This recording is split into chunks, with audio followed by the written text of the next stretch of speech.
Hello दोस्तों, तो हम आपके लेकर आ गए हैं 13वां वीडियो फ्रेजल वर्ब सीरीज का। अगर आपने हमारे के 12 videos which are so important for you नहीं देखे हैं तो उनके लिंक मैंने डिस्क्रिप्शन बॉक्स में डाल दिया है, वहाँ से जाकर के आप देख सकते हैं, क्योंकि उन फ्रेजल वर्ब्स का यूज़ करके आप अपनी इंग्लिश को बेहतरीन और स्टाइलिश बना सकते हैं।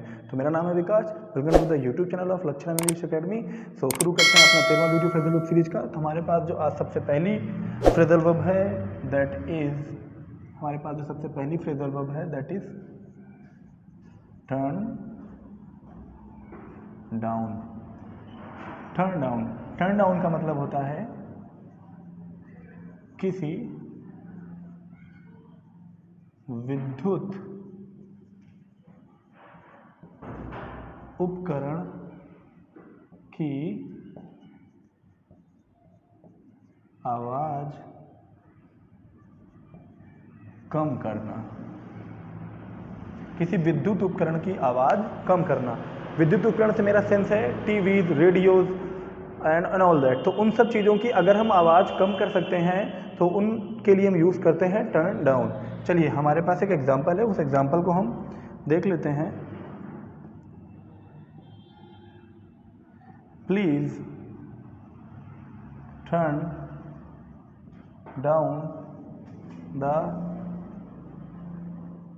वॉल्यूम ऑफ टीवी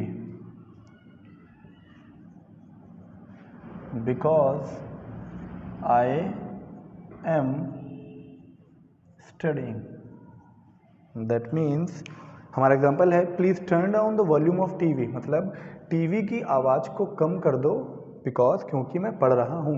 तो उम्मीद करता हूँ टर्न डाउन जिसका मतलब होता है विद्युत, मतलब है विद्युत उपकरण की आवाज़ कम करना, आपको समझ में आ गया होगा, मैंने एग्जाम्पल भी दे दिया होगा। तो बढ़ते हैं नेक्स्ट फ्रेजल वर्ब की तरफ बिना किसी देरी के।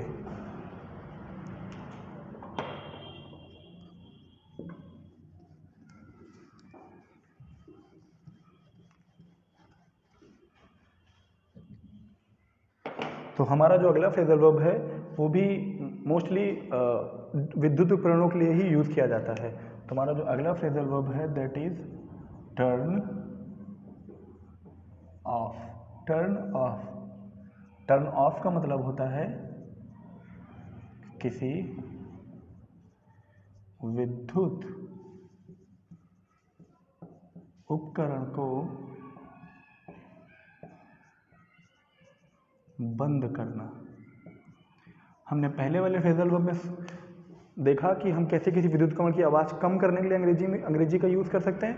सो अभी हम उसी विद्युत उपकरण को जैसे TV, radio, fan and all that, इन सबको बंद करने के लिए भी हम टर्न ऑफ का यूज़ कर सकते हैं। चलिए इसका भी एक एग्जांपल देख लेते हैं। आई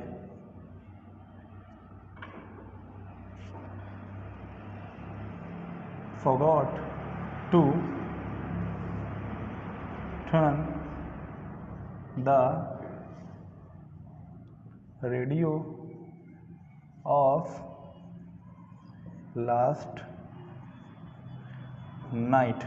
तो हमारा एग्जाम्पल है आई forgot to turn the radio off last night। That means मैं पिछली रात को रेडियो को बंद करना भूल गया। आई forgot, पास्ट इंडेफिनिट का टेंस से मैंने सेकेंड फॉर्म यूज़ किया है, आई forgot to turn the radio off last night। तो उम्मीद करता हूँ टर्न ऑफ का भी मतलब आपको समझ में आ गया होगा और उसका यूज़ आप अपनी डेली लाइफ में कर पाएंगे। तो बिना किसी देरी के बढ़ते हैं नेक्स्ट फ्रेजल वर्ब की तरफ।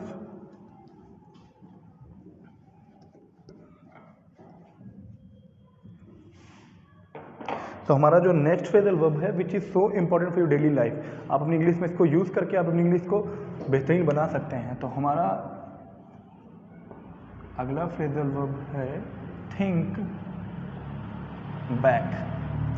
थिंक बैक का मतलब होता है जब हम किसी अपनी पास्ट के इंसिडेंट को याद करते हैं, किसी पास्ट की घटना को याद करते हैं तो हम उसके लिए थिंक बैक का यूज़ कर सकते हैं। किसी भी घटना को, किसी भी ओकेशन को, इंसिडेंट को अगर याद करते हैं तो थिंक बैक का यूज़ कर सकते हैं। तो हम यहाँ लिख सकते हैं पिछली घटना को याद करना। थिंक बैक का मतलब होता है पिछली घटना को याद करना, पिछली घटना को याद करना। चलिए इसका भी एक एग्जांपल देख लेते हैं। When I think back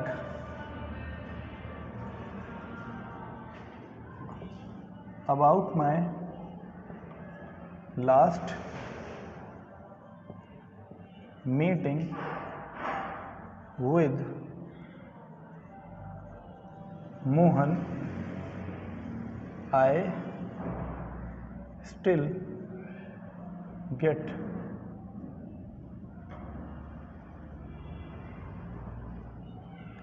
emotional. Emotional शब्द का मतलब होता है भावुक। चलिए इसका एग्जांपल देख लेते हैं, मतलब जिसका मतलब है when I think back about my last meeting with Mohan. Example थोड़ा सा बड़ा हो गया है बट आपको समझा दूंगा मैं। When I think back about my last meeting with Mohan, that means जब मैं अपनी मीटिंग मोहन के साथ, पिछली मीटिंग को मोहन के साथ याद करता हूँ तो अभी भी मैं भावुक हो जाता हूँ। तो जब मैं मोहन के साथ अपनी अंतिम मीटिंग को याद करता हूँ तो मैं भावुक हो जाता हूँ। सो उम्मीद करता हूँ आपको थिंक बैक का भी मतलब समझ में आ गया होगा और बाकी के दो फ्रेजल वर्ब भी आपको समझ में आ गए होंगे। So that's it from my side and see you in the next video.